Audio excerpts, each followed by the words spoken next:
السلام عليكم ورحمة الله وبركاته. سؤال أيها لينا سو ويديين سؤال شو حين سو ويدين أيان حاصلة وحيرين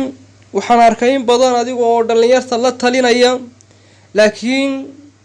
أريمها حاسسك وجمع بنيت بويرة أرين تاينة كوب ناتنا وانشعران لها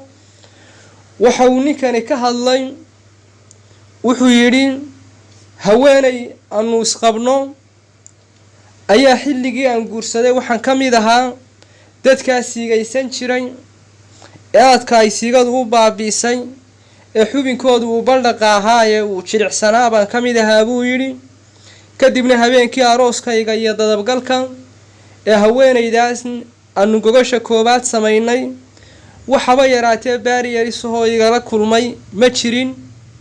aniga oo ka baqdin qaba inaan bikra jabin bakari waayo ayaa wada iska furan camal ayaan dareemay buu yiri laakiin de waxaan isku arkayay buu yiri inaan aniga awoodaydi meesha ay martay haba iska taag darnaatee oo awood daciif ah iska ahaateen in anigu wax bikra jabiyay baan isku arkayay buu yiri haweenaydana wax dhiigi kama iman wax xanuuna may dareemin xaalad caadi ba iska ahayn anigana wax baariyarisa iyo wax iga hor yimi oo aan ku rafto oo aan ku dhibtoodo oo bikra jabin waqti igu qaadatay meesha kama jirin buu yiri waxa markaa dhacday buu tilmaamay haweenaydii markaan muddo wada dhaqanahay oo dad yeeshay aanu noqonay oo nolol aanu ku wada jirno oo reer dhaqan oo dhisan aanu nahay ayaa waxay ii sheegtay buu yiri nin aan anigu ogahay oo ragga laadariska ah ama ragga warkooda aan ka warhayo ee magaalada aadka ugu jira inay xiriir wada lahaan jireen oo egaskeedii uu yahayba ninkan inay haweenaydayda xilligii aanaan iskursan ka hor inay saaxiib ahaayeen oo shukaansi wadaag lahaayeen oo mustaqbal ay ka wada hadleen oo waliba muddo dheer ay wada socdeen ninkan anigu si fiican baan u garanayaa buu yiri waa nin laadara oo xagga haweenka dilaaka oo khatar badan oo haweenayda uu gacanta ku dhigo inuu dhaafo ay aad iyo aad u adag tahay si dhow iyo si fog intaba waan ogahay guntiisa oo xaaladiisa waan ka warhayaa arintaasina shaki kale ayay igu abuurtay waxay kale oo ay soo cusboonaysiisay shakigii hore ee haweenayda inaanay bikra ahayn waxa kale oo jira arin saddexaad oo aan kala kulmay haddadan aan qaba xaaskayga waa qof teleefanaadka lagu badan yahay buu yiri oo rag baa iska soo wacwaca markaas ay ugu jawaabtaa barigii hore aanu isnaqaanay iyo wali wixii moodayaa inaan single ahay iyo hadalla noocaasa ayay ugu tiraahdaa buu yiri xataa kuwa la hadlaya xilliyada qaar ayaan guriga ugu soo galaa oo teleefanka ka soo wacaya oo waa iska teleefankana waa lagu badan yahay saddexda arrimood markay iskugu kay tageen shaki aad u weyn baa igu curtay haweenaydii waa ka shakiyay aadna waan uga biyadiidsanahay arrinta inaad igala talisa ayaan doonayaa buu yiri aad buu mahadsan yahay arrinta ninkani uu nala wadaagay waxa ka muuqata waxoogaa shakiya oo badan inuu jiro shakiga faraha badanina ma wanaagsana horeynu uga hadalnay ninka iyo xaaska isqaba xilliga ay isku soo wareegaan ee labada qof ninkuna xaaskiisa mas'uul ka noqdo iyaduna markaa ninkaas sharafteeda iyo jidhkeeda intaba inay u ilaaliso ay xaq u yeelato waa marka meherkoodu uu dhaco inta ka horeysa haweenaydu inay isilaaliso gabadhnimadeeda ilaashato oo sharafteeda ilaashato waa mid waajib iyada saaran ee waajib ninka ku soo wareegay maaha markan kale laakiin haweenayda ninka uu guursado ninku inuu qiiro yeesho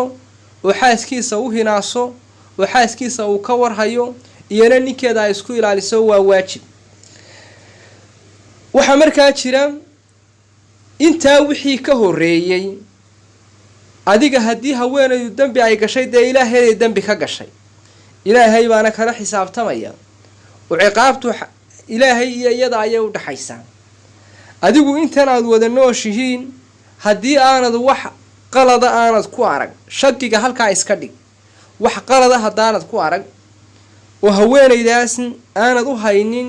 caddayn muujinaysa inay adiga ku khiyaantay oo gogol dhaaf kugu samaysay oo rag kale ay u tagtay wax caddayna haddii aanad hayn waxay noqonaysaa shaki. shakiguna waa wax xaaraan oo qofka inaad ka shakido aad iyo aad bay qalad u tahay. waswaas inuu shaydaanku kugu abuuro oo qoyskaaga iyo reerkaaga kaa waswaasiyana waa mid shaydaanka lagu yaqaano oo shaydaanku wuxuu sameeyaa guryaha wuu dumiyaa,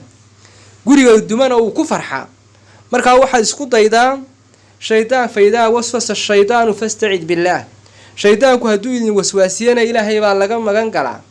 oo ilaahay baa looga cararaa oo shaydaanka waa la iska naaraa, ilaahay baana talada loo dhiibtaa. markaa waxaan kugula talin lahaa inaad shakigaa qoyska aad ka dayso.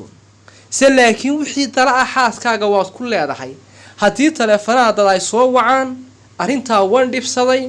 ee cidda qoyskaaga iyo dadkaaga iyo ehelkaaga la hadal waad odhan kartaa. laakiin cid kale oo aan dadkaaga ahayn oo rag kale oo iska kaa soo wacwacaya arrintaa waad ka waabin kartaa. waa qiirada ninku uu leeyahay iyo ninku inuu xaaskiisa u hinaaso. waa qiirada raganimo iyo qiirada ninnimo oo waa kii cali abi daalib asxaabigii weynaa uu soo galay xaaskiisii faadima bintu rasuul sala allahu calayhi wasalam iyadoo cadayanaysa. kadib uu cadaygii ka qaaday ee cadaygii uu la hadlay isagoo cadaygii ka hinaasay oo ka masayray. markaasaa waxa uu ku yidhi cadayta yaacuud alaraaki bisakhriha, cadayow waxaad nasiib u heshay inaad gasho afka xaaskayga, ama khifta yaacuud alaraaki araaka, mayaanad ka baqaynin inaan ku arka cadayow, mafaazii minii yaa siwaahu siwaaka, cadayow cidda qura ee iga badisay adiga weeye, low kunta min ahli lqitaali qataltuka buu ku yidhi, haddii ninaad ahaan lahayd waa ku dili lahaa. markaas sidaas ayaa asxaabtu xaasaskooga ay ugu masayri jireen, ay ugu hinaasi jireen. markaa haddii xaasku arrintaas ay arrin ay caado ka noqotay ay noqoto waad kala hadli kartaa, waanad ka waabin kartaa. se laakiin shaki yaanu gurigaaga kaa dumine gurigaaga ilaasho oo shaydaanka iska naar oo labada gamcoodba guriga iskuuga ilaalintiisa iyo dhisitaanka qoyskaaga. intaasaan kusoo ururinayaa. wasalaamu calaykum waraxmatullaahi wabarakaatuh.